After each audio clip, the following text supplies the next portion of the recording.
তো ভাই এই কটা দিন ধরে আমি যখনই ফেসবুক, ইনস্টাগ্রাম আর ইউটিউব খুলছি না ভাই, সব জায়গায় ওই গিবলি না জিবলি আর্ট আছে, সেই জিবলি না গিবলি আর্ট, ওই আর্টের ভাই ট্রেন্ড শুরু হয়ে গেছে। ঠিক আছে, কিছুদিন পরে তো আমি ভাবছি ভাই গিবলি আর্ট ট্রেন্ডে এসছে নাকি মানুষ ট্রেন্ডে এসছে। মানে ধরো আমি যখনই হোয়াটসঅ্যাপে কারো ডিপি দেখছি এবং ডিপিতে দেখছি যে সাধারণ ফটো, তখন আমার মনে হচ্ছে এইটা এআই দিয়ে জেনারেট করা, আসলে তো ওই গিবলি আর্ট। ঠিক আছে, মানে এতটা পরিমাণের ক্রেজ শুরু হয়ে গেছে। আর যখন ভাই এইসব মার্কেটে আসা শুরু হয়েছে তখন ভাই আমি বুঝতে পারিনি যে গিবলি আর্ট বা জিবলি আর্ট এটা কি জিনিস। পরে আস্তে আস্তে আমি বুঝলাম যে এটা এমন একটা আর্ট যেটা জাপানিজের একটা লোক মিয়াজাকি বলে একজন লোক সে বানায়। ঠিক আছে, তো এইটা এখন এআই তে এসে গেছে, যে এআই তে এখন তুমি তো জানোই মানে 2-3 সেকেন্ডে কাজ সেরে দেয়। ঠিক আছে, তাও লাগায় না। তো সেই মানুষটার বানানো আর্ট এখন আমরা এআই দিয়ে বানাতে পারবো, যেটা হাত দিয়ে বানানো হয়।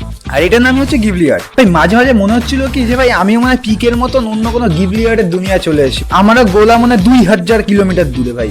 মানে এমন ক্রেজ উঠে গেছে এই গিবলি আর্টে 2 দিনের মধ্যে, মানে কি বলবো, মানে লোকে এমনভাবে লোকের কাছে দিচ্ছে, ধরো যে পারে না গিবলি আর্ট বানাতে, সে এমনভাবে লোকে জিজ্ঞাসা করছে ভাই তুই পারিস গিবলি আর্ট বানাতে, তুই একটু বানাই দেন, এমনভাবে বানাতে দিচ্ছে মনে হয় নিজের বিয়ের কার্ড ছাপাতে দিচ্ছে। এত ক্রেজ ভাই তাদের মধ্যে।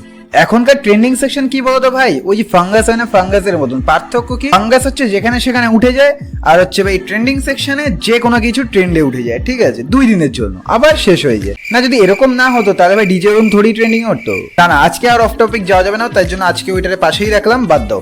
তো আজকে যে সবাই এই গিবলি আর্ট নিয়ে এত মজা করছে, ঠিক আছে, এত যে মজা করছে গিবলি আর্ট বানিয়ে বানিয়ে বানিয়ে ডিপি লাগাচ্ছে, এই করছে সেই করছে, কিন্তু গিবলি আর্টের পিছনে সেই লোকটা বা যেই লোকটা এর সৃষ্টিকর্তা, তার যে একটা ইমোশন বা তার যেটা রেসপেক্ট এই আর্টের প্রতি, সেই জিনিসটা কি এরা বুঝতে পারছে?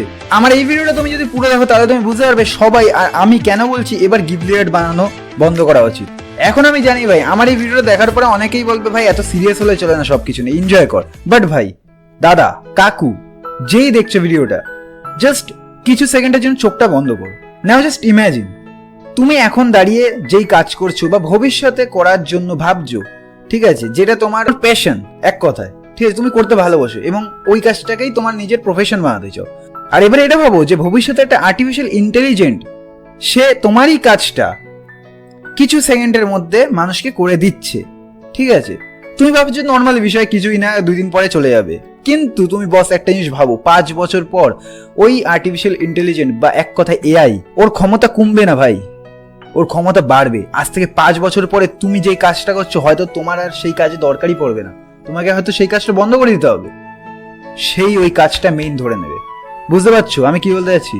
এবার তুমি ভাবো সেই জিনিসটা তোমার যদি প্রফেশন হয়ে থাকে, তোমার যদি একমাত্র ওইটাই কাজ হয়ে থাকে, কাজ অনেক আছে করতে পারবে, কিন্তু তোমার প্রফেশনে যেই কাজটা তোমার যদি সেটা ছাড়তে হয়, বা তোমার মতনই যদি কেউ কিছু সেকেন্ডে বানিয়ে দেয়, তাহলে ভাই তোমার নিজের মধ্যে কেমন লাগবে? এখন এই ক্লিপটা দেখো, এই ক্লিপটা 4 সেকেন্ডের, আর এই ক্লিপটা বানাতে 1.5 বছর লেগে গেছে। বুঝতে পারছো, 1.5 বছর।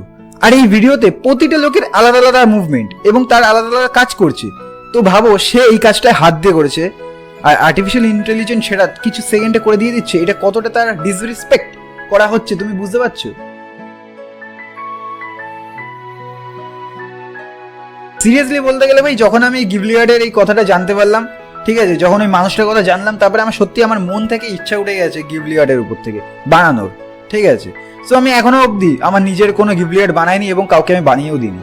আমি এটাও জানি যে আমার না করতে হয়তো তার কিছুই যায় আসে না, ঠিক আছে, কিন্তু সত্যি কথা বলতে গেলে ওটা আমার মন থেকে আর নিজে চাইনি, যার জন্য আমি আর ওই জিনিসটা করিনি। এভাবে আমি আমার ভিডিও দ্বারা কাউকে ডাইরেক্টলি, ইনডাইরেক্টলি, পার্সোনালি কোনোভাবেই বলছি না যে তুমি এরকম বানানো বন্ধ করে দাও। আমার ভিডিওটা দেখার পরে তোমার যেসব আমি তোমাকে ইমাজিন করালাম, সেই সব ইমাজিন করার পরেও যদি তোমার মনে হয় যে হ্যাঁ এটা বানালে কিছু যায় আসে না, ঠিক আছে বানাও, তাহলে অসুবিধা নেই ভাই। আর নিচে কমেন্ট সেকশনে কমেন্ট করার আগে তুমি কিন্তু আবার ভিডিওটার ওই সেকশনে যেতে পারো যেখানে আমি তোমাদের ইমাজিন করিয়েছি এই জিনিসটা, যে সেই লোকটার কেমন ফিল হচ্ছে।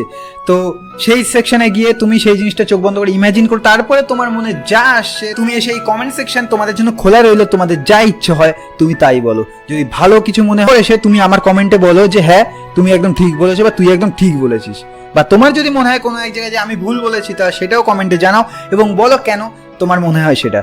তো ভাই দেখা হচ্ছে ভাই পরে একটা নতুন ও ইন্টারেস্টিং ভিডিওতে। ততক্ষণ সুস্থ থাকো, ভালো থাকো, আমার ভিডিও দেখতে থাকো, চ্যানেলটাকে সাবস্ক্রাইব না থাকলে সাবস্ক্রাইব করে রাখো, ভিডিওটাকে একটা লাইক করো। তো বাই।